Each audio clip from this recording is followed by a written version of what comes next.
Fala, galerinha Mão do Código, beleza? Aqui quem fala é o Diogo e hoje estou fazendo esse vídeo em um formato diferente, de Facecam, para responder uma pergunta, um dos conteúdos que eu separei para criar vídeo aqui para vocês, que é onde eu devo inserir o meu código JavaScript no meu HTML. Será que é no head, logo no começo ali no meu HTML, ou será que é no footer, no finalzinho da minha tag body? E a resposta para essa pergunta é depende, tá? Depende do objetivo do seu script. E vou te explicar por quê. Se o teu script tem o objetivo, por exemplo, de fazer o tracking de dados do usuário que está acessando o seu site, como a hora que ele acessou, o tempo de permanência, se ele fez o scroll ou não da página, se ele veio de alguma campanha de marketing através das UTM tags, você precisa inserir esse script o mais rápido possível no seu site. Porque, independente do usuário ficar ou não no seu site, você vai querer traquear esse dado. Então o ideal é você colocar ele logo no head do HTML, como de preferência ali no primeiro link. Agora, se você tem o seu script JavaScript, ele vai trabalhar com o comportamento da página, como a manipulação de carrossel, slider, lectbox, modal e qualquer outro recurso visual ali no decorrer do documento, é ideal que você coloque ele no final do seu documento HTML, lá no fechamento da tag body. Tá? Mas por que isso? Porque como ele trabalha com o comportamento do HTML, depois que a página foi carregada, significa que você precisa ter todo o HTML, todas as imagens já baixadas. Então faz mais sentido deixá-lo no final. Isso também vai ajudar no carregamento do seu site, vai torná-lo mais rápido. Tá? Bom, para a gente entender por que dessas decisões, do porquê que a gente deve fazer isso, eu decidi explicar um pouco mais profundamente como funciona a web para você. Então se você queria só saber a resposta, eu já te dei. Agora, se você quer aprender realmente por que pensar dessa forma, o que de importante você precisa tirar de tudo isso, continua comigo aqui no vídeo. Bom, a gente precisa entender que a web é construída sobre três grandes pilares, que é as linguagens que a gente utiliza, que é o HTML, o CSS e o JavaScript. O HTML é responsável pela camada de estruturação, ou seja, é onde a gente vai estruturar os dados que são indexáveis pelo Google. Ou seja, não só indexáveis pelo Google, mas são os dados que a gente vai visualizar na tela. Tá? Isso inclui os textos, as imagens e todos os recursos visuais, tabelas, formulários e etc. Lá no começo da web, na década de 90, até um pouco antes disso, todas as páginas do site, ou pelo menos as principais páginas do site, eram feitas simplesmente com HTML. A gente não tinha CSS. Depois, com a chegada do CSS, a gente começou a ter a camada de apresentação. Ou seja, a gente começou a estruturar melhor o nosso conteúdo, organizar os menus, colocar uma imagem do lado da outra, definir muito bem onde são títulos, botões e por aí vai. E depois veio o JavaScript, que é responsável pela camada de comportamento, ou seja, ele veio enriquecer o HTML, veio enriquecer a interação do usuário com a página web, permitindo que você crie e controle melhor os recursos. Por exemplo, um modal ele só deve ser apresentado na tela a partir do momento que houver um clique. Você não consegue fazer isso por CSS, ou pelo menos não era possível naquela época. Hoje você utiliza naquela época e hoje você utiliza o JavaScript para controlar isso através do Add Event Listener, né? Ou seja, você monitora um evento de clique do usuário dentro do seu site, certo? Então, uma vez que a gente entende que existem essas três camadas, a gente vai começar a entender um pouquinho. O comportamento, que é representado pelo JavaScript, muitas vezes ele só é disparado depois que a página carregou. Por isso, as boas práticas dizem que você deve inserir o seu JavaScript no final do site, lá no término do site. Mas como o JavaScript ganhou poder, hoje a gente utiliza muitas bibliotecas para traqueamento de dados. E nesses casos específicos, é melhor que você coloque logo no começo. Assim, o browser já requisita esse arquivo JavaScript ao servidor, esse script é devolvido, ele já é carregado em memória e já é executado. Então, mesmo que o cliente não espere o site inteiro terminar de carregar, você já coletou alguns dados dessa navegação. Tá? E por que isso? É importante você entender que o nosso navegador ele não solicita todos os arquivos do seu site de uma única vez. Tá? O protocolo HTTP 1.0 ou 1.1 ele é capaz de fazer apenas 2 requisições por vez, de forma simultânea ao servidor. Ou seja, imagine o meu site.com. O nome do meu site é meusite.com. Tá? E eu tenho lá vários arquivos, CSS dentro do meu head, JavaScript, várias imagens, vários arquivos que vão ser requisitados ao servidor. Quando a minha página carregar, o que ele vai fazer? ele vai passar pelo head, vai solicitar o arquivo HTML, o servidor vai me devolver esse arquivo HTML, e dentro desse arquivo HTML eu tenho lá o meu link para um arquivo CSS e os links para o meu arquivo JavaScript. Ele vai abrir duas conexões simultâneas, ou seja, ao mesmo tempo para o servidor, e vai esperar essas duas requisições terminarem para depois chamar uma terceira requisição. Ou seja, mesmo que o seu site tenha 50 recursos externos que vão ser solicitados, ele só vai chamar isso simultaneamente de 2 em 2. Ou seja, os últimos 2 links vão demorar muito para ser carregados. O download desses arquivos vai demorar. Tá? Outra coisa importante que você precisa entender que para cada requisição que você faz, para cada pedido, existe uma troca, um protocolo de troca de informações. Então, esse protocolo de troca, ele vai e vem algumas vezes. E isso leva tempo. Então, para você conseguir carregar uma página inteira, você faz dezenas de sub-requisições com base no arquivo HTML. Agora imagine o seguinte cenário. Você está numa conexão ruim, não na conexão atual que nós temos hoje. Imagine-se nos 3G, onde você tem uma instabilidade, a velocidade de download oscila para cima ou para baixo. Então você tem um arquivo logo no começo de CSS muito pesado, que é um arquivo Bootstrap, por exemplo, e você tem um arquivo de CSS do seu site, personalizado. Ele vai abrir essas duas conexões simultaneamente e vai solicitar ao servidor. Enquanto essas duas conexões, ou pelo menos uma delas, não for finalizada, a requisição de baixo, ou seja, uma terceira requisição, poderia ser um arquivo JavaScript, não vai ser iniciada até que uma das duas termine. E se você tem múltiplos arquivos no seu servidor, no seu HTML, isso vai fazer com que o tempo de carregamento da sua página demore muito. Para isso, pensando nessa solução, diversos desenvolvedores foram desenvolvendo diversas técnicas para isso. Por exemplo, minificação de arquivos CSS e JavaScript para diminuir o tempo de carregamento, o tempo de download desses arquivos, se deixando eles mais leves. Implementação de compactação gzip nos servidores para que esses arquivos venham ainda mais compactados. Nós também começamos a trabalhar com CSS Sprite. O que é CSS Sprite? É uma técnica antiga, ainda tem muitos sites que utilizam, que consiste em você pegar pequenas imagens, que deveriam ser cada uma dessas imagens pequenininhas uma requisição, a gente unifica essas imagens em uma única imagem grandona, certo? E a gente só faz a requisição uma única vez para o servidor. E isso faz com que o tempo de requisição, o tempo de download dessas requisições seja menor. Você quer um exemplo? Imagine, por exemplo, ícones, que hoje a gente trabalha muito com essas fontes Walson ou fonte Icons. Imagina que naquela época não existia fontes. Então qual que era a solução? Era um arquivinho de imagem para cada ícone.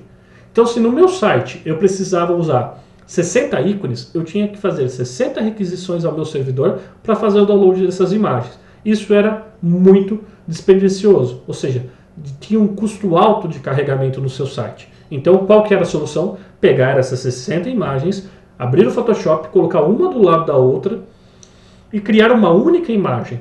Essa imagem era baixada uma única vez e depois a gente fazia o insert e a apresentação dela no HTML através do CSS Background Position, certo? Isso permitia que eu fatiasse essa imagem grandona em pequenos pedacinhos através do Background Position e inserisse onde eu queria. O grande problema disso é que você tinha que saber a posição exata de cada imagem e de cada ícone. Era um trabalho do cão, mas era uma solução que otimizava o tempo de carregamento, tá? Outra solução que a gente adotou foi a utilização de CDNs. O que é uma CDN? É um servidor dedicado a armazenar arquivos estáticos. Tá? Além de ele ser mais robusto, ter uma entregabilidade mais rápida, ela atendia um processo importante. Lembra que eu falei que o HTML, o navegador, só consegue solicitar através do protocolo HTTP 1.1 somente 2 arquivos por vez para o mesmo domínio? Então, se eu tivesse arquivos espalhados em vários domínios, tecnicamente eu conseguiria abrir 2 conexões para cada um desses domínios. Isso duplicava, triplicava ou quadruplicava o número de requisições que a minha página poderia fazer ao mesmo tempo. Porque eu estaria fazendo 2 requisições para o meu site.com, 2 requisições para o google.com, 2 requisições para o CDN da jQuery.com e por aí vai. Então, distribuindo os meus recursos da minha página em várias CDNs, em vários domínios, eu também acelerava o processo de carregamento do meu site.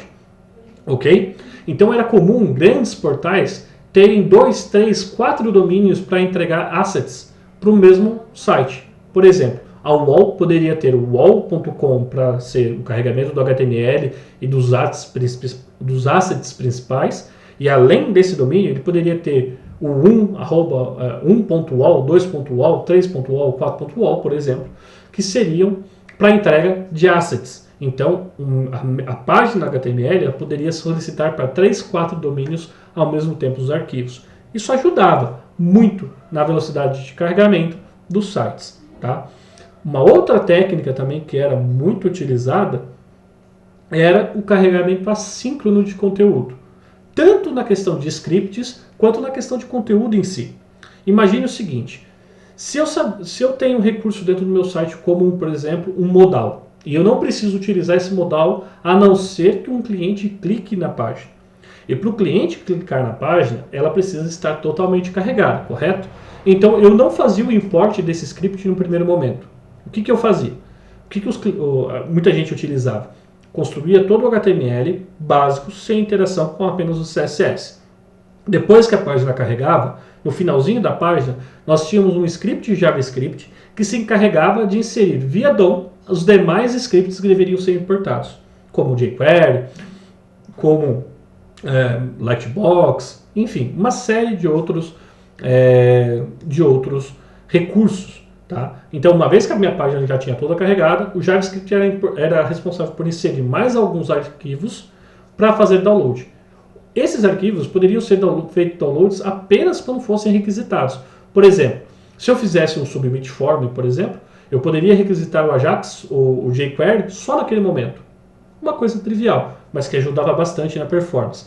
Outra coisa, se você tinha página muito extensa, como o UOL e esses grandes portais de conteúdo, você carregava um conteúdo inicial, menor, pequeno, mas que já permitia o usuário começar a navegar. E conforme o usuário ia fazendo o scroll, ou seja, descendo essa página para baixo, você ia carregando outros conteúdos via Ajax. Ou seja, você requisitava conteúdo complementar ao teu servidor através de uma requisição Ajax. Esse recurso era devolvido e você anexava ao corpo do documento através do DOM, certo? Isso facilitava com que a página, uma grande página enorme, com várias imagens, textos e uma série de coisas que deixavam pesados, serem fragmentados em pequenos pedaços e carregados conforme necessidade e desejo do cliente. Uma outra forma de carregamento também era referente a imagens. Por exemplo, você não precisa carregar todas as imagens de uma única vez, certo? Muitas vezes o cliente nem navega na página, ele nem rola para baixo, nem faz o scroll down da página para ver as imagens que estão mais para o final. Então, por que carregar essas imagens que têm um peso extra? Não carregue. A ideia do lazy load é você pegar, por exemplo, se eu tenho uma imagem de 200 KB, de 800 por 800, é uma imagem quadrada que pesa 200 KB. Para que eu vou fazer o download dela, sendo que eu nem sei se o usuário vai consumir aquela imagem? Então a ideia do lazy load consiste em você produzir uma imagem igual, de 800 por 800, mas, por exemplo, só de cor cinza, opaca. Ela não tem nada de conteúdo dentro. É só uma imagem cinza. Certo? Uma vez que o browser vai requisitar essa imagem, por ela não ter nenhuma informação, ela é extremamente leve, cerca de 10 KB. Então, quando o HTML carregar, você traz essa imagem de 10 KB, que vai ter uma apresentação visual ali de alt text, vai ser acessível, vai ter toda a informação para ranqueamento do Google. E se o usuário fizer realmente o scroll da página, via JavaScript, você faz a substituição dessa imagem de 10 KB por essa imagem de 200 KB. Ou seja, você só vai baixar essa imagem se realmente ela for necessária para a experiência do cliente. Muitas vezes a gente não leva em consideração isso, mas isso otimiza muito o carregamento da página, certo? Por quê? Porque eu vou carregar um arquivo muito menor em relação ao arquivo original. Se você trabalha com site, por exemplo, de hotéis, ou site que tem um carregamento muito grande de imagens, você vai ver esse recurso amplamente sendo utilizado. Ok?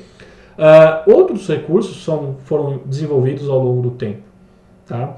Esses são só alguns dos recursos de otimização que eu estou citando para você. Aí a gente teve a chegada do protocolo HTTP 2.0. O protocolo HTTP 2.0 já rompeu essa barreira de requisições para o mesmo domínio. Ou seja, você é capaz de abrir 3, 4, 5, 10 requisições ao mesmo tempo para um determinado servidor. Isso agilizou muito o tempo de carregamento de muitos sites, mas isso ainda gera um problema. Por quê? Uma vez que você abre muitas requisições para o mesmo domínio, você precisa ter uma banda de internet que supra essa quantidade de requisições enorme. Ou seja, imagine que seu site tem 50 arquivos diferentes dentro dele, imagens, CSS, JavaScript, entre outros. Se você abrir 50 requisições ao mesmo tempo para o servidor, significa que ele vai carregar todos, ele vai fazer o download e vai carregar todos os arquivos ao mesmo tempo. Se a sua banda for lenta, ele vai demorar para carregar todos esses arquivos. E a apresentação na tela para o usuário também vai ser um problema. Tá? Então, junto com esse recurso de liberar todos os recursos para download ao mesmo tempo, o HTTP2 veio com alguns recursos extras, onde permite você configurar quais arquivos você quer que sejam carregados de forma mais rápida e prioritária. Por exemplo, imagine que você tem o seu site, e qual que é a área mais importante do seu site? É a primeira dobra, o que a gente chama de above the flow. O que é o above the flow? É o que o usuário vai ver primeiro quando a página for carregada. Não importa o que ele está vendo para baixo dessa primeira página, dessa primeira dobra, porque isso nem está visível na tela. O que eu preciso que seja carregado rapidamente na tela é o header, aquele slider principal ou o conteúdo principal que cabe na primeira dobra, sem necessidade de rolar a página para baixo. O que tiver para baixo não tem problema demorar. O cliente entende que ele tem que esperar aquilo. Mas logo no começo ele tem que ser muito rápido. Então, com o HTTP2 eu poderia falar, por exemplo, que eu sei que eu vou ter que carregar, por exemplo, o meu CSS principal, o meu JavaScript principal e uma imagem principal. Então eu posso configurar no HTTP2 que o meu navegador requisite esses 3 arquivos de uma única vez para o servidor. E o servidor vai devolver esses 3 arquivos primeiramente para o meu navegador. E isso vai fazer com que a minha percepção de carregamento seja mais rápida. Uma vez que o usuário já viu alguma coisa na tela, a chance de ele ficar e esperar terminar de carregar é muito maior. Concorda? Deixa eu beber uma água aqui.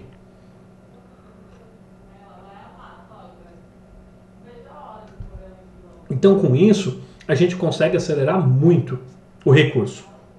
Mas o HTTP2 não está presente em todos os servidores de hospedagem ainda. Existem alguns servidores que estão trabalhando com o protocolo HTTP 1.1.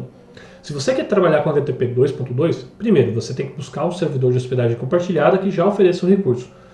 Muitos ainda não oferecem. E a outra solução é você contratar uma VPS e habilitar o protocolo HTTP2 no seu servidor. Aí o seu site vai passar a ter uma entrega muito mais rápida, com uma otimização de performance incrível. Agora, o que a gente pode fazer caso o meu site seja HTTP 1? Bom, a primeira coisa é, se você utiliza muitos frameworks como Bootstrap, ele traz muita sujeira, muito código que você não vai utilizar. Então é importante você fazer uma filtragem. No site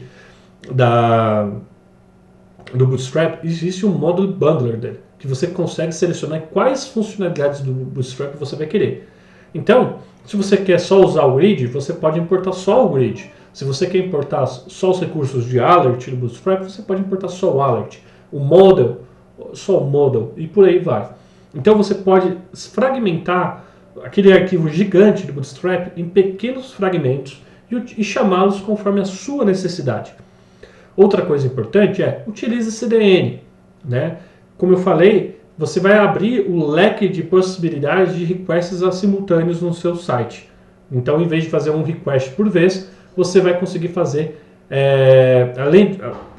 ao invés de fazer 2 requests por vez apenas, você vai conseguir fazer 6, 8, 10 requests ao mesmo tempo para domínios diferentes, e isso também vai ajudar no carregamento. Uma outra técnica muito importante é você fazer o carregamento primário do CSS mais emergencial. O que é isso? Imagine que você tem um arquivo CSS que é responsável por todo o carregamento do seu site. Galerias, modais, uma série de coisas. Só que isso não tem prioridade no documento no primeiro momento. O que é mais importante de ser carregado é aquele CSS do above the flow que eu falei, que é o conteúdo da segunda dobra. Então você pode isolar esse CSS num arquivo separado e fazer um injection dele diretamente no HTML através da tag style.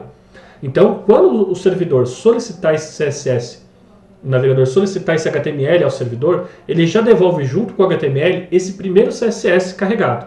Ou seja, essa apresentação do above the flow já vai estar formatada. O que tiver para baixo disso vai ser ainda formatado com base no HTML, com base no CSS que vai ser solicitado. Mesmo assim, você ganha uma performance enorme. Por quê? A percepção do usuário é que o site já está sendo carregado. Eu já tenho algo na tela sendo mostrado para o meu cliente. Tá? Então isso é extremamente importante. Minificar os arquivos. Minificar o arquivo de HTML, minificar o arquivo de CSS, minificar o arquivo de JS é de extrema importância. Hoje, com o Webpack, com o Grant, você consegue fazer isso facilmente. Tá? Outra coisa, compacte muito bem as imagens. Hoje as imagens são o que mais pesam dentro de um website, certo? Então, comprimir o máximo possível as imagens é uma excelente solução. E você não precisa comprimir tanto ao ponto de perder qualidade nas imagens. Hoje a Google ofereceu um formato novo de imagem, chamado de WebP. Esse formato novo de uma imagem ele não é aceito por todos os navegadores. Então você precisa fazer um tratamento, um polyfill para esse recurso. Mas 80% dos navegadores, dos usuários, navegam através do Firefox e do Google Chrome. E o WebP é suportado, se eu não me engano, por esses dois browsers. Então, se você já tem 80% dos seus usuários com maior performance graças ao WebP, vale muito a pena. O WebP ele consegue ter uma compressão muito maior das imagens, deixando as imagens muito mais leves, mas sem perder tanta qualidade.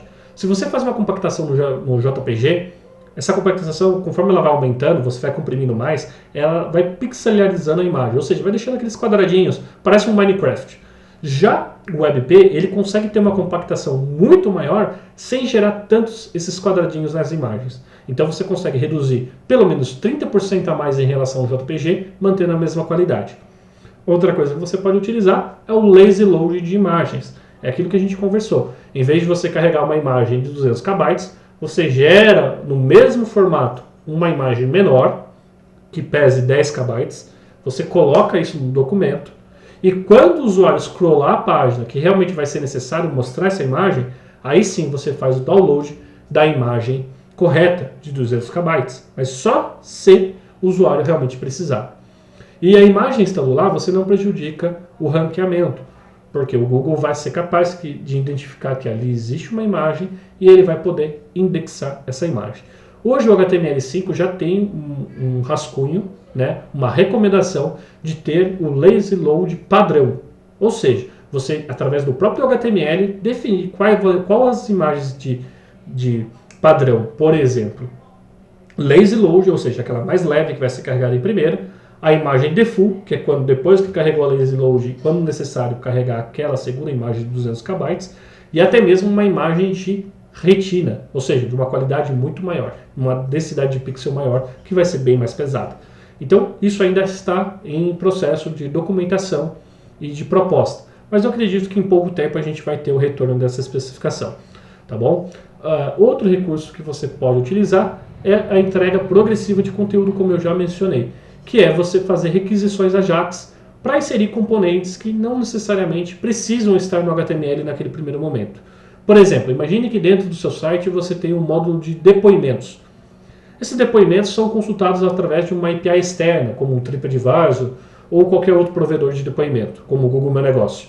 Você não precisa carregar isso junto com o HTML. Conforme o usuário for descendo a página, você pode requisitar isso e inserir somente caso necessário. Outra possibilidade, por exemplo, seria carregamento de imagens vindas do Instagram, ou do Facebook, ou do Flickr. Você não precisa carregar isso logo no primeiro momento, gerando um peso extra ao seu site. Quando o usuário rolar a página, você pode inserir esse documento via uma requisição AJAX, e aí sim você faz o import desse documento dentro do seu HTML, gerando novas requisições ao seu servidor. Isso vai otimizar muito tempo de carregamento do seu site e vai tornar a sua aplicação muito mais rica. Ah, mas Diogo, por que eu deveria me importar com isso? Bom, gente, a gente precisa entender que no Brasil, e não só no Brasil, no mundo, nem todo mundo tem acesso à internet de qualidade. Aí muitas vezes a gente está codando no computador, na nossa casa, conectado a um cabo de rede, com uma conexão de 100 megas, 200 megas, 30 megas, 40 megas, não importa, uma conexão estável. Mas a gente não faz site para essas pessoas, como a gente. A gente faz sites para pessoas comuns, que estão muitas vezes tendo que acessar apenas pelo celular, numa conexão 3G, numa conexão via rádio, uma conexão Wi-Fi. que muitas vezes entrega uma velocidade limitada e uma experiência limitada para esse usuário. Imagine que você estivesse acessando um site através de um 3G ruim e que o seu site demora cerca de 1 minuto para carregar. Será que o usuário vai esperar 1 minuto para ter acesso àquela oferta?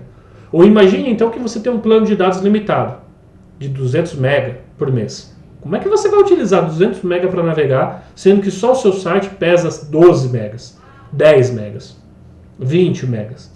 É impossível. O cliente não vai acessar o seu site. E como que ele vai saber que o seu site é pesado? Pela experiência que ele tem. Se eu entrei num site, espero 3 segundos e não aparece nada na tela, significa que esse site é extremamente pesado. Se eu já estou com um plano de dados limitado, provavelmente eu vou abandonar a navegação. Então isso é muito importante de ser considerado. Tá? Então, pense sempre no usuário que está acessando nas piores situações possíveis, com uma conexão ruim, extremamente lenta, no celular. Se você levar isso em consideração, você vai produzir sites rápidos. E aí está a grande diferença de um site que muitas vezes é vendido por R$2.000, R$3.000, de um site que é vendido a 10, 12, 15, até mesmo 40, 50 mil reais. Existem sites sim que são vendidos acima de 30 mil reais. Eu mesmo já vendi sites nesse valor e não são sites tão grandes, mas é porque necessitavam de uma complexidade de infraestrutura muito bem pensada para trabalhar com tráfego. Pense o seguinte, imagine que o seu cliente ele vai executar campanhas de Google AdWords, Facebook Ads, enfim, ele vai gastar uma grana pesada para trazer tráfego para o seu site. Então, cada clique custa R$2. Imagine isso. R$2 é o custo de um clique para trazer um usuário para dentro do seu site. E o seu site não está otimizado, ele está com todos os problemas, você não levou em consideração nada do que eu falei. E o teu site demora quase 30 segundos para carregar. O usuário clica no anúncio, custou R$2, entra no seu site, ele não carrega, nada é mostrado na tela e simplesmente vai embora. Você jogou R$2 fora. Agora imagine um investimento grande, onde o cara está aí pegando pelo menos 1.000 pessoas por dia ao custo de R$2. Ele está gastando R$2.000 por dia em ads. E imagine a taxa de rejeição que você vai gerar para ele. Ou seja, com um site performático, rápido, veloz, a chance dessas pessoas pelo menos verem o conteúdo é muito grande. As chances de conversão são ainda maiores, certo? Porque uma vez que eu vi a oferta, aquilo já me chamou a atenção, eu vi a oferta, a chance de eu entrar em contato com esse cliente é muito maior. Então, performance está extremamente ligada a vendas, a faturamento. Existem diversos estudos na internet, vocês podem pesquisar como a Amazon verifica a performance e o quanto a performance impacta nas vendas do seu e-commerce. A Yahoo também fez um estudo muito grande sobre isso. Então você tem diversos estudos na internet para pesquisar. E cada um deles representa um faturamento enorme para cada segundo a menos no carregamento da página. Ok? Então, espero ter respondido a pergunta e espero principalmente que você tenha entendido como a internet funciona, como a web funciona, como funciona o carregamento de um site e como é importante você planejar, estruturar o desenvolvimento desse site de forma correta, para que você não prejudique o usuário e para que você não prejudique o seu cliente, porque provavelmente ele vai investir em tráfego pago e se o seu site for pesado, for lento, o seu site não vai carregar tempo, tá ok? Galerinha, esse é o vídeo de hoje, eu espero que tenha tirado as suas dúvidas. Se você ficou com dúvidas sobre como funciona, sobre algum detalhe que eu falei que não ficou claro, deixa aqui nos comentários. Eu sei que o vídeo ficou longo, mas é importante, essa é a base. Se você entender a base, você vai construir todas as aplicações, levando em consideração a experiência do usuário e o impacto que as suas ações trazem no desenvolvimento e na usabilidade do seu usuário. Quanto mais recursos pesados, como frameworks e bibliotecas externas, você jogar dentro do seu projeto e não levar em consideração a forma correta, o momento correto de carregar essas bibliotecas, mais pesado você está deixando o seu site. Tá bom? Espero ter ajudado, espero que esse conteúdo tenha sido útil para você e qualquer dúvida é só deixar aqui nos comentários. Um forte abraço, mão no código e a gente se vê no próximo vídeo.